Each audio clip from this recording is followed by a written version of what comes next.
First question for Pete.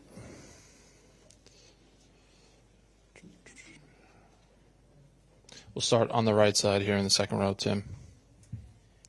You are 7 wins away from a World Series championship. Does it feel that way?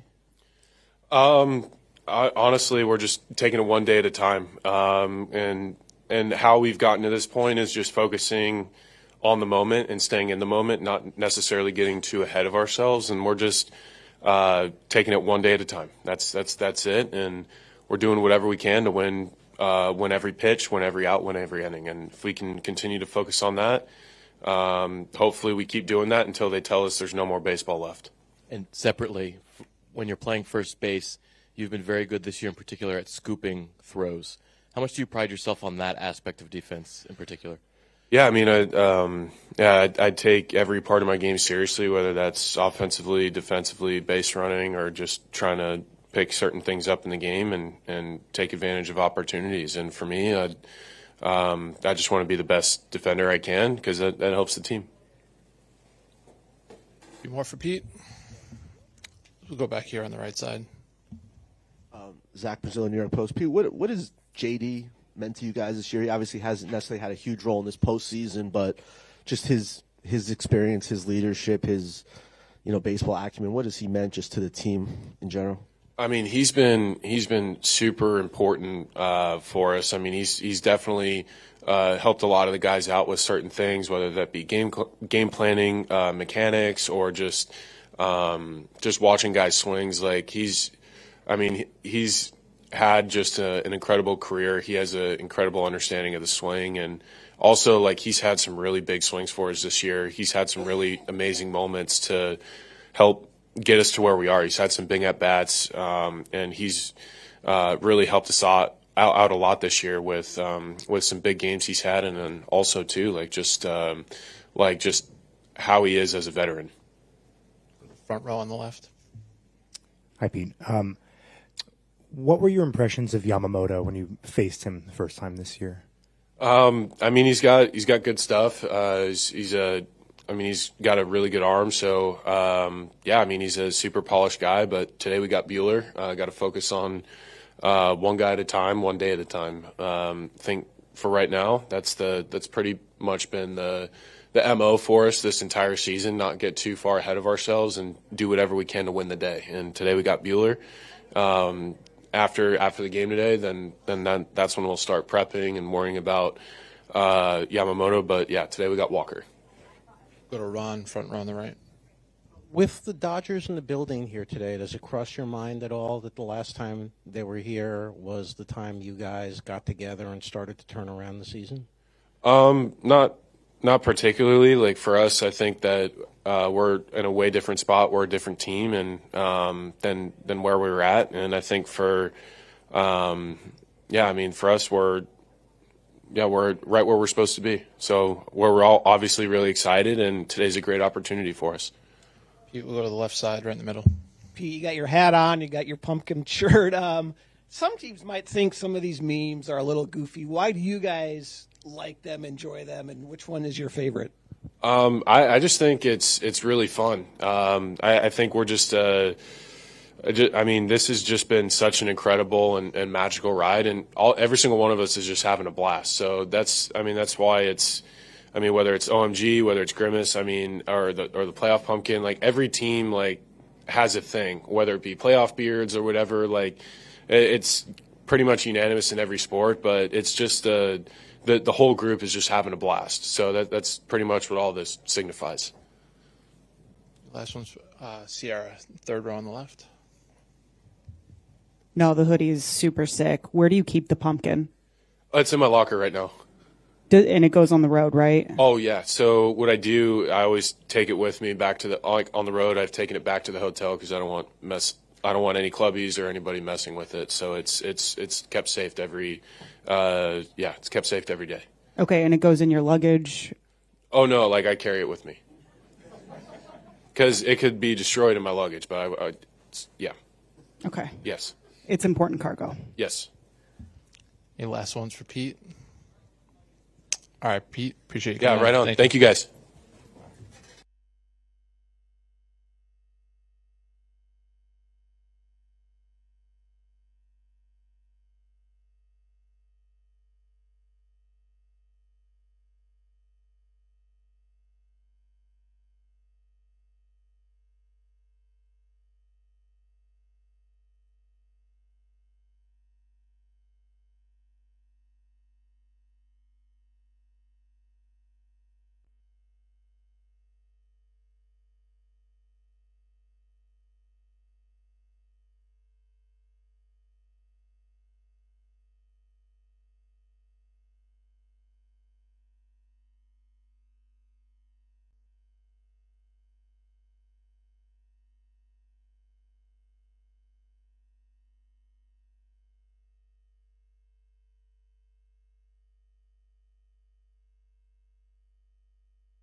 Carlos, how confident are you in your ball club here coming home for 3 right now?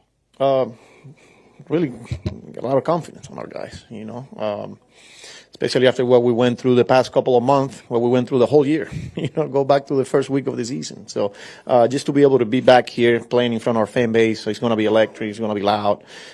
We can't wait, They deserve this, and we're really excited to be here in this situation and playing against a really good ball club. So it should be fun. Go to Mike, first row on the left side. Carlos, what factors did you look at when you decided to put J.D. Martinez in there as the DH? Yeah, so, when you were playing the Dodgers, looking at their rotation, looking at some of the guys with splits and things like that, Buehler was one of those guys that kind of fairly neutral, even though lefties hit him pretty well too, but the righties have done some damage. And J.D. is a really good hitter, He's a big reason why we're here where we're at now. So we're going to need him. And I just thought that today was a good matchup for him. Go to Zach on the right side here. Was there any consideration to starting McNeil at second, and what made you kind of stick with Iglesias? Yeah, same. There's always consideration. I'm looking at everything, and I got 12 guys, 13 guys on the roster, right?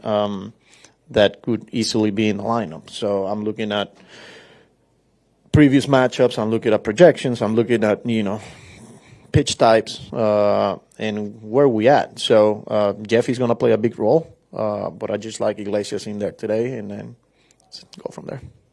Go to Dave in the third row on the right side. Carlos, the playoffs are a time for aggressive bullpen use, obviously, but you've actually had a rotation that's been managed to typically pitch pretty deep into games. I mean, how much can that be an advantage for you guys, going forward, and can it continue even in these high stakes? Yeah, you could make a case that one of the big reasons we're here is because of our starting pitching and their ability to go deep in games and allowing us to giving us an opportunity to win baseball games and then just be more flexible and give guys from the bullpen a breather. We want to continue to need them. We feel good with Savvy going today. But they also got a really good starter. So, and they got another one tomorrow. We got another one, a good one tomorrow too. So it'll be interesting and it'll be fun. But yeah, like I said, with baseball, it comes down to starting pitching. That's where it starts. Starts on the mound, and pretty confident that Savvy is going to give us a chance today. Just the other day, I know Sean said that he ran into the wall pretty fast with those 2 walks the other day. Like, how much alert? When do you start being on alert for like a starting pitcher? They have to be very more in tune in that. There's not much wiggle room. Yeah, and also we need to understand that where we at in the season and where they at physically. They're in territory right now where nobody expected it. They took the baseball the whole year. Sean, Savvy, Q, and those are some of the things that we will consider. When we're watching them. It's middle of October. And yeah, Sean hit the wall right away. He was looking pretty good, and then 2 walks right away, and the way he was missing. So we'll talk about those in the dugout, and we'll make the decisions. But they're a big part of what we're doing here. Let's go to Andy, front row on the far left. Did the cold temperatures have to give you any extra consideration about Nimmo being able to play left? Maybe. No, not really. No. Look, he's going to feel it. He's going to play through it. He's doing everything he can in the training room, in the weight room, to put himself in a position where he's a player for us. And that's why I'm comfortable with him in the lineup. And the one thing with these guys, they're going to be honest with me. And if there's any type of hesitation, I was like, hey, man, they're going to let me know. So that wasn't the case. And that's why he's in the lineup today playing left field. Let's go to Tim on the right side. Following up on Walker Buehler and his being fairly neutral platoon-wise, in about a half season worth of starts, lefties have, I think, an 890 OPS, righties about 60 points less. I know that's not a super sophisticated way to look at it, especially in that sample size. What do you guys look at when deciding platoon stuff along those lines? We look at a lot of things, We're not looking just at OPS. We're looking at pitch movement, pitch uses, swing path from our guys, how they're attacking some of the righties, how they're attacking some of the lefties. So there's a lot that we look into it. And I feel like today was a good matchup for JD. And following up on Andy's Nimmo weather question, more generally, how does the climate, how does the lower temps factor into the games? I mean, I don't know. I mean, it's fun. You're playing, opening day is freezing here. And, we get to the summer days, the hot days, and here we are again now in the lower 50s. That's a good feeling. That means you're doing something right. So you love it. And you got to go out there and got to play baseball. So got to find a way to get the job done. Go to Will, second row, all the way on the left. Hey, Carlos. Given how good Quintana has been during this run, was there much of a conversation for him for this start as opposed to Severino, or was it Severino all the way here? Yeah, I mean, look, when we were going through how we're going to map out and who's pitching game 1, 2, 3, and 4, there was a lot. I think it comes down to where they are physically. Those 3 guys, they are on territory right now that they haven't been. Q came from an injury last year. He didn't pitch that many innings. Quintana, Sevi. So I think just giving them those extra days of rest was the key for us. So, yeah, that's how we decided to go with Sevi today. Go to Mike in the third row on the left. Carlos, just one more on Nimmo. I assume I want to ask if did the off day help him? I mean, is this the kind of thing where the rest helps and treatment can help? And the 3 games in a row, I mean, is there any particular concern on him being able to play 3 in a row at this stage? Yeah, the off day definitely helps a little bit. That's something that's not going to get better overnight. He continues to get treatment. He continues to, do everything he can. And then the 3 in a row, I think is a day-to-day type deal. I will check with him after every game.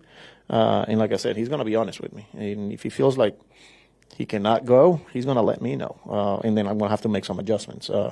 But as of right now, I don't want to get too far ahead of myself. He's good for today. I will check with him after the game. I will check with him tomorrow morning, wait till he gets to the ballpark, and then if we have to make adjustments, we will. Abby, third row in the middle aisle. You have guys like Vientos who don't have any playoff experience who are kind of thriving in this spotlight, but then you also have some guys with a lot of playoff experience like Stanek, Maton, JD Martinez. How much does that playoff experience come into play as the postseason goes on? Yeah, I mean, it's huge, especially when you got guys that are going through it for the first time. You mentioned Vientos, but we got a kid like Alvarez behind the plate, and some of the other guys that are going experiencing these type of games for the first time. But having guys like Lindor, JD, Maton, Stanek, that's huge. Especially when we talk about a pitching staff with guys that never had this type of experience. So just having conversations. How to prepare, how to control the emotions. There's a lot that goes behind the scenes that is impactful. It's powerful, especially when it's coming from your teammates and not a coach. That's what makes us a really good team too, because we got playoff experience from a lot of different guys there. Take one more in English. Barry up in the front. Hey, Carlos. So when you're with the Yankees, their history is always in your face. What's your reaction here to the Met history and what you're trying to do here, get to the World Series again, and maybe win it for the first time in almost 30 years?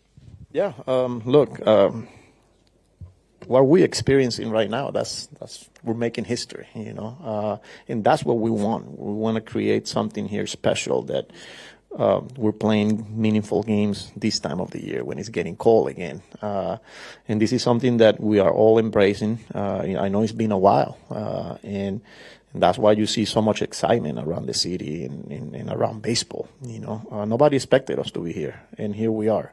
And we will continue to do so. I just want the fan base to continue to enjoy it, continue to show up the support, which they will, because we're doing the same thing. And it's special, man, and you get this is a privilege that we get to play baseball here, and especially here in New York, here in October. So, again, we're facing a really good team, and we got to go out there and execute and get the job done.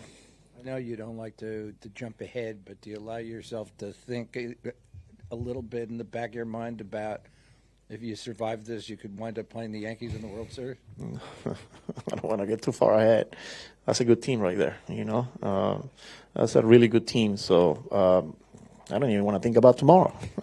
we got a game to play today, and then we'll go from there. So and they got to do the same. They got to advance. So look, it's great for baseball. It's great for the city of New York that the two teams are right now playing baseball and competing for the same goal. So. All right, we'll do a few in Spanish. David, second row on the aisle. Carlos, ¿qué tal? Obviamente conoces a Severino desde hace mucho tiempo. Entonces la pregunta es, ¿qué vieron ustedes de él que los motivaron a firmarlo? Y luego lo que vieron de él este año y cómo cumplió. Sí, obviamente conozco a Severino desde que lo firmaron los Yankees cuando tenía 16 años. Siempre ha sido un gran competidor. Una de las cosas que nos gustó cuando él se convirtió en agente libre, pues, la calidad de los picheos. La velocidad siempre estaba. Era cuestión de, pues, si él estaba saludable o no. Y por eso, pues, cuando yo tenía las conversaciones con Davey, era algo que, una oportunidad que, pues, era difícil de dejarla pasar, especialmente si el pelotero estaba sano, que era el caso de Luis. Y a él le encanta la ciudad de Nueva York, le gustan estos momentos, y yo creo que por ahí se fueron la conversación, y gracias a Dios, pues, pudimos firmarlo, y darle gracias a Dios también que se mantuvo saludable y sigue saludable. Could you do second row on the right side? Danilo Gómez de Tercera División. Carlos, después de haber estado 1-1 en la serie contra los Dodgers, venir aquí al Citi Field, ¿qué tan bien te sientes estando aquí enfrente de tu hinchada?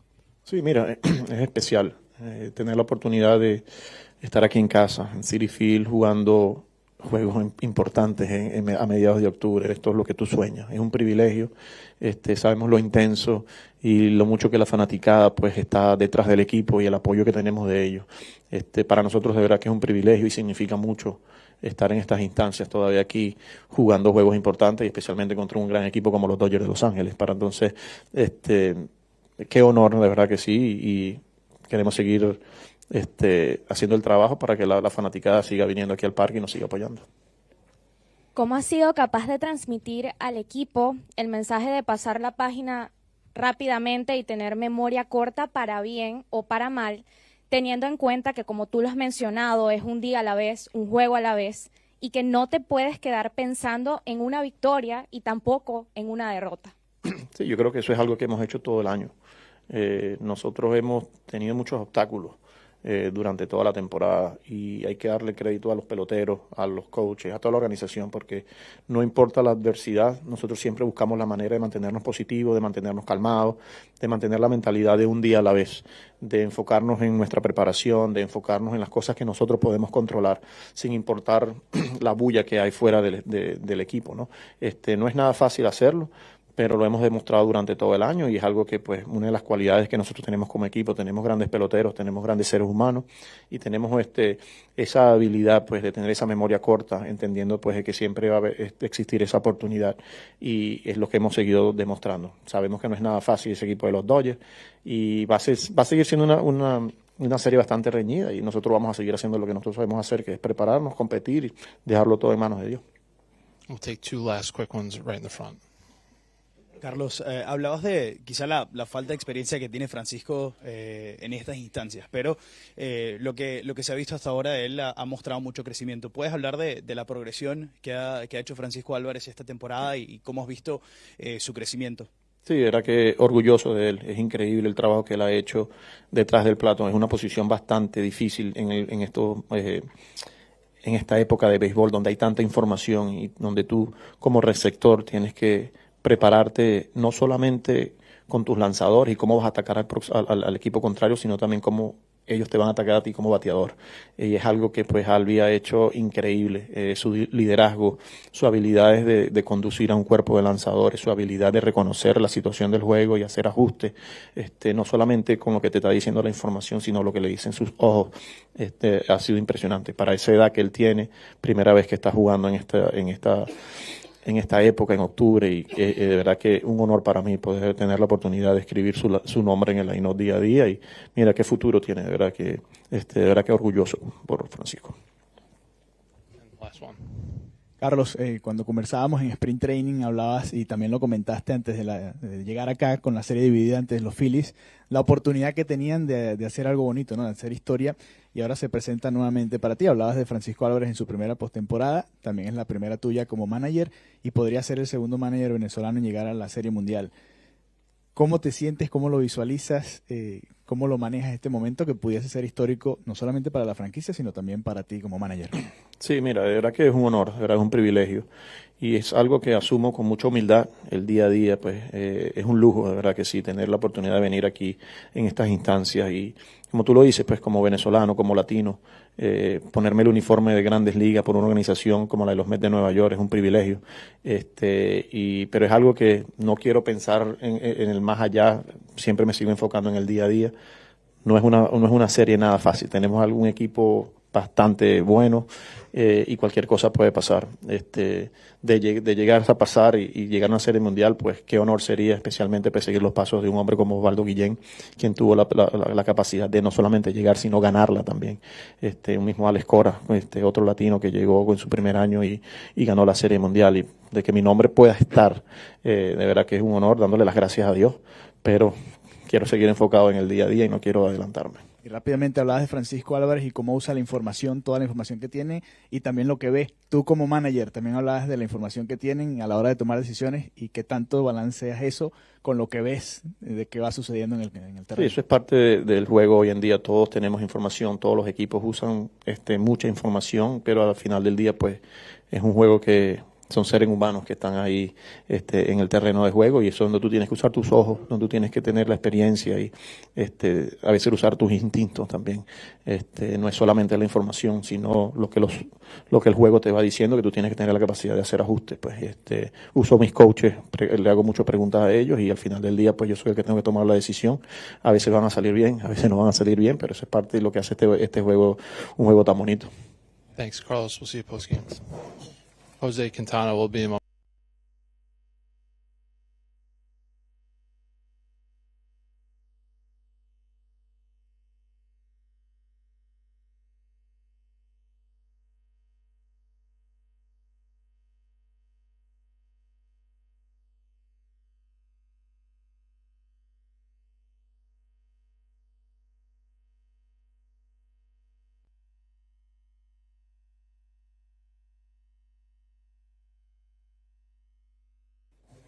Start with Dave, third row on the right.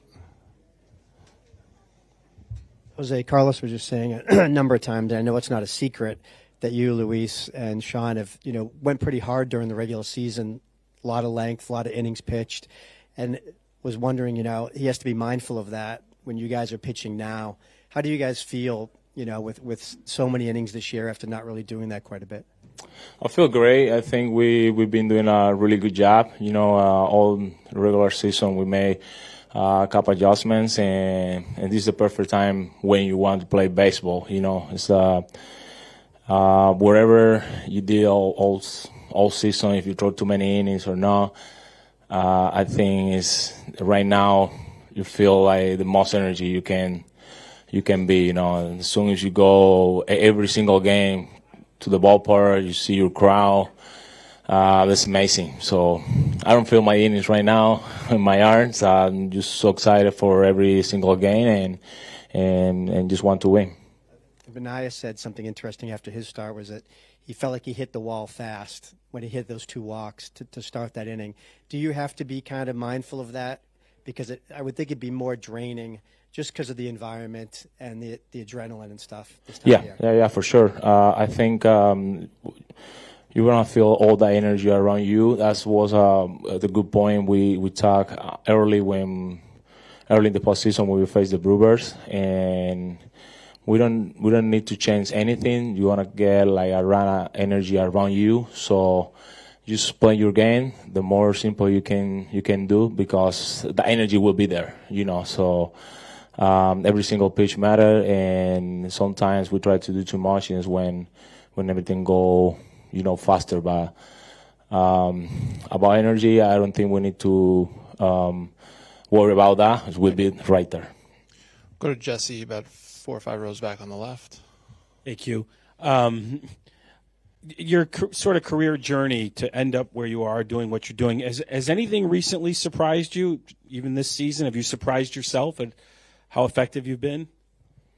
Really surprised when I get my 100 wins, and the reason is because that's a lot. I've been long stretch to get that number, and everything I've been doing matters a lot for me and my family, and all the people support me during my career. But everything all the time, I'm really glad to give me this opportunity to come back the postseason. So surprise, yeah. Sometimes you feel like, man, I did this and stay humble, but at the same time, I want more. So this series, we're really close, and this series means a lot for us. Let's go to Jared, second row on the right. During this great run you've been on, you've really done a great job at sort of getting batters to swing at pitches out of the strike zone, get them to expand. What is it about your pitches, do you think, allows you to do that and convinces batters to swing maybe at pitches they shouldn't?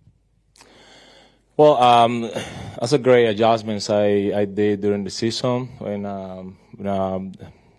for a little bit I've been struggling and watch videos and try to catch my best mechanic and repeat consistently.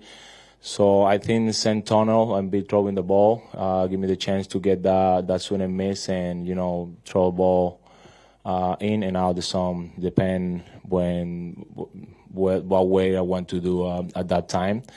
But for sure, it's really good to get that kind of swing and miss every time. And that's my mind every time. If I don't get it, I want the weak contact. And, every single pitch, that's what I'm thinking. Go to Peter, 4 rows back on the right. Hi, Jose.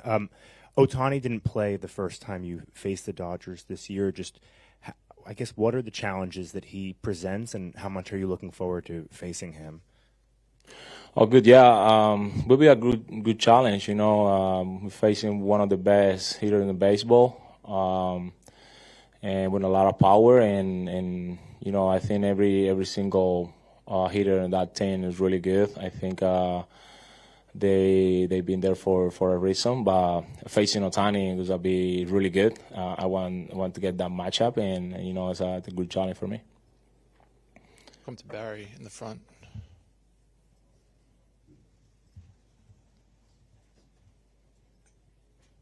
Hey, Jose, how are you?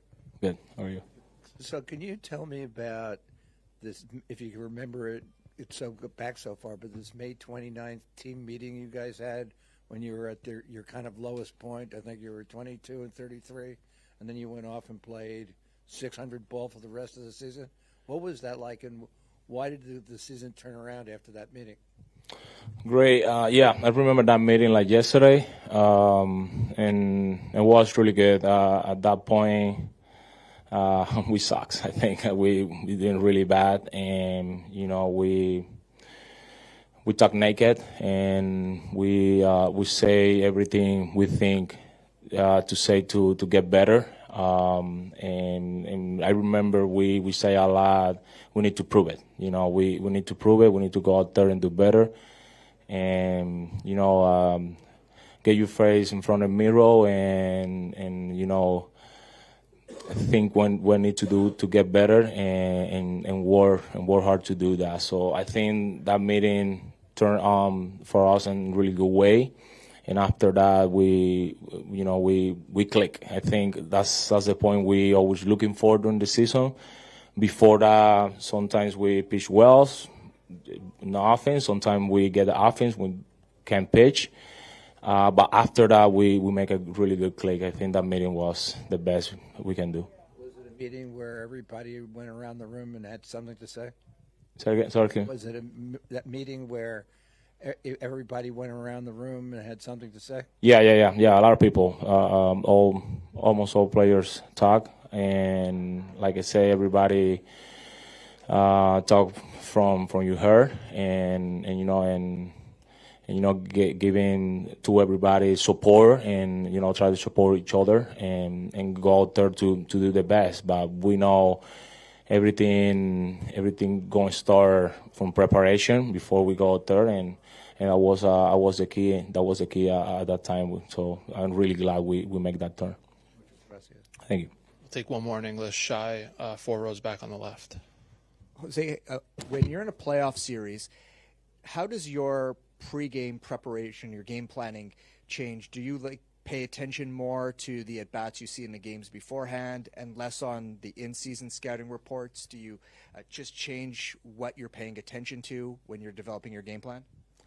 I mean, nothing changed for me. For me, it's the same game. I never changed my routine. Really superstition and that. So, but yeah, for sure, I watch how every hitter come at that time, what they've been doing, and if I face it the previous bat I get from each hitter. But yeah, nothing changed. I always try to stay in my plan and just go out there, get fun, and do the best. We have time for 1 or 2 in Spanish if there. We could start with David in second row.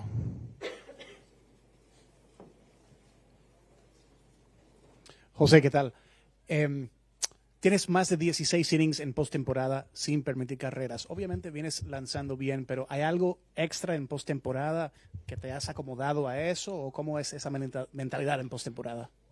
Sí, pienso que es una energía diferente. Pienso que lo que se vive en postemporada es algo por lo que se sueña durante todo el año. Creo que desde off-season, cuando estás preparándote, sprint training, siempre piensas con tener esta oportunidad en octubre. Y la energía que se vive es otra. De verdad que me siento muy bien con haber llegado a tener esa cantidad de innings, pero te soy honesto, quiero más, quiero seguir haciendo las cosas bien y espero tener la oportunidad de seguir tirando innings en blanco y dar la oportunidad al equipo de ganar. We'll do up here in the right, in front row. ¿Cómo has logrado manejar la presión ante, este importante momento del que estás viviendo? Porque por supuesto no es fácil salir allí. ¿Cómo manejas esa presión y cómo te mantienes también un día a la vez, juego a la vez?